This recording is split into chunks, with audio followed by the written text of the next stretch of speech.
Hello viewers, स्वागत है आपका हमारे यूट्यूब चैनल में। आज का समय हमारे देश के लिए बहुत ही क्रूशियल समय है, क्योंकि कोरोना वायरस की ये सेकेंड स्ट्रेन लोगों की जान का सबब बना हुआ है। लेकिन काफी लोगों के सवाल आ रहे थे कि सर, कोरोना वायरस इतने तेजी से पूरे देश में फैल रहा है, लोगों की मोर्टेलिटी भी इतनी अधिक हो रही है, तो फिर ऐसे में पतंजलि और रामदेव बाबा जो क्लेम कर रहे थे कि उन्होंने कोरोना का दवा बना लिया है, यानी कि कोरोनिल, ऐसे समय पे कहां है? हॉस्पिटल्स में पेशेंट को कोरोनिल क्यों नहीं दिया जा रहा है? तो इसी टॉपिक पे आज की इस वीडियो में मैं डिस्कस करने वाला हूं। साथ ही पतंजलि के कोरोनिल किट के अप्रूवल्स और लाइसेंस के बारे में भी इस वीडियो में बात करूंगा। तो पूरी इंफॉर्मेशन पाने के लिए आपसे रिक्वेस्ट है कि इस वीडियो को बहुत ही ध्यान से अंत तक जरूर देखें। दोस्तों, ऐसे समय पे जब लोगों की जान इतनी मास स्केल पे जा रही है, तो हम लोग सभी के मन में ये सवाल जरूर आता होगा कि पेशेंट को क्यों नहीं ऐसी कोई दवा दी जाती है जिससे कि उनकी जान बचाई जा सके। और ऐसे में लोगों के मन में सबसे पहले जो एक दवा का नाम आता है वो है पतंजलि के द्वारा क्लेम किया हुआ कि वो कोरोना वायरस की सबसे पहली मेडिसिन है, और वो है कोरोनिल किट। तो अगर हम इस कोरोनिल किट की बात करें तो इसमें 3 मेडिसिन मिलती है, जिसमें सबसे मेन है कोरोनिल टैबलेट, दूसरा है स्वसारी वटी और तीसरा है अनु तेल। लेकिन इस पूरे कोरोनिल किट के इफिशियंसी और एफिकेसी की बात करने से पहले हम जान लेते हैं कि गवर्नमेंट इसको लेकर क्या कहती है, आईसीएमआर की क्या गाइडलाइंस है, और क्यों नहीं आईसीएमआर यानी कि हॉस्पिटल्स में ये किट पेशेंट को दी जा रही है।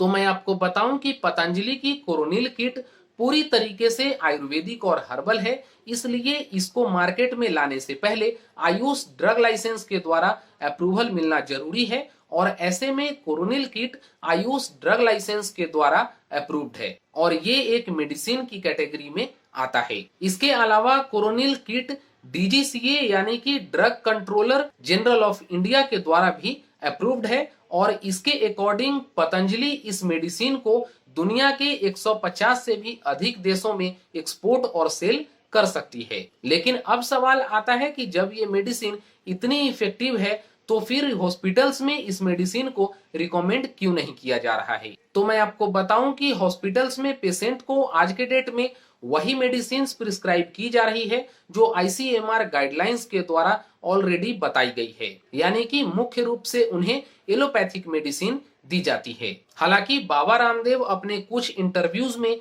ये क्लेम कर चुके हैं कि उन्होंने अपने तरफ से आईसीएमआर से कई सारी मीटिंग्स करने की कोशिश की, लेकिन इसका कोई फ्रूटफुल रिजल्ट नहीं मिला।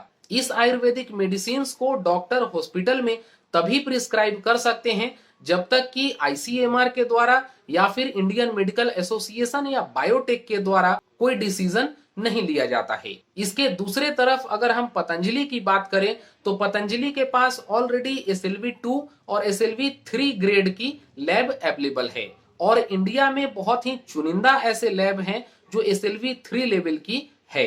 यानी कि पतंजलि के पास इतनी हाईटेक लैब है जिससे कि एक वायरस की म्यूटेशन किस तरीके से होती है, वायरस किस तरीके से अपने आप को बॉडी में रेप्लिकेट करता है, और उसकी कोटिंग्स और प्रोटीन लेयर को किस तरीके से डिस्ट्रॉय किया जाता है, इसकी ऑलरेडी पतंजलि के पास लैब्स में फैसिलिटीज अवेलेबल है। और इस मेडिसिन पे काम करने वाले साइंटिस्ट डॉक्टर अनुराग भी अपने पिछले इंटरव्यूज में बता चुके हैं कि वो इस मेडिसिन की प्रॉपर क्वालिटी चेक जर्मनी के SLV4 ग्रेड के लैब में कर चुके हैं। यानी कि ये मेडिसिन मॉडर्न मेडिकल साइंस के द्वारा हर प्रोटोकॉल्स को फॉलो करते हुए निर्मित किया गया है।